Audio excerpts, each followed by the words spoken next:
यहाँ पर मौजूद सभी गणों ने आपको सारी बात बता दी। ये चुनाव है, देश का चुनाव है और देश के कानून व्यवस्था को बदलने का चुनाव है और बहुत ही महत्वपूर्ण है आपके और हमारे लिए। जैसा देख रहे हैं किस तरीके से माहौल बिगाड़ रखा है, 10 साल हो गए और कोई ऐसा वर्ग नहीं है जो परेशान ना हो।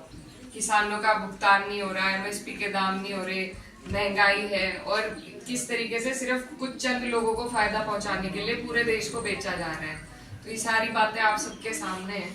अब उस सरकार को जवाब देने का वक्त है। यही हमारे पास एक छोटी सी ताकत है, अपनी वोट की ताकत है और हम हर जगह जाके कुछ कर नहीं सकते, लेकिन हम अपनी सीट पे वोट देकर बदलाव ला सकते हैं। और जब एक एक सीट पे बदलाव होगा तभी जाकर हमें इंशाल्लाह कामयाबी मिलेगी सरकार को बदलने में। तो मेरे वालिद साहब का यहाँ पुराना क्षेत्र रहा है और मैं भी कोशिश करूंगी कि अगर आप लोगों ने मौका दिया तो उन्हीं की तरह आपके बीच में रहकर आपकी सेवा करने का मौका चाहती हूँ। और क्योंकि रमज़ान का महीना है तो आप सबसे दुआओं की भी दरख्वास्त है और आने वाली 19 तारीख को अप्रैल में चुनाव है। इसे अपना चुनाव समझकर, क्योंकि क्षेत्र बहुत लंबा है, टाइम थोड़ा कम है, रमज़ान भी है बीच में, बहुत सारी दिक्कतें हैं, तो कुछ जिम्मेदारी अब आप लोग संभाल के अपने आसपास के वोटों को निकलवाने की, वोट परसेंटेज बढ़ाने की।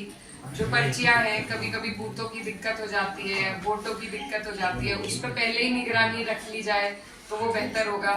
और अगर हम सब अपने अपने पड़ोस का ही ध्यान दे लें कि सब जा रहे हैं वोट डालने, सबके पास वोट की पर्ची है, तो उसी से बेहतर हो जाएगी बात बहुत। और सबसे अहम चीज ये है कि हमें कोशिश करनी है कि हमारी वोट की परसेंटेज जितनी बढ़ सके वही हमारी कामयाबी का सबब बन सकेगी।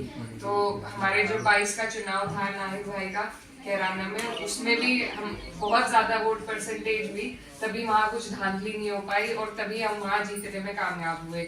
आप सबसे भी मेरी यही गुजारिश है कि आप लोग कोशिश करके, हिम्मत करके परसेंटेज बढ़ाने का काम करें और इस सीट को निकलवाने का काम करें और सभी से दुआओं की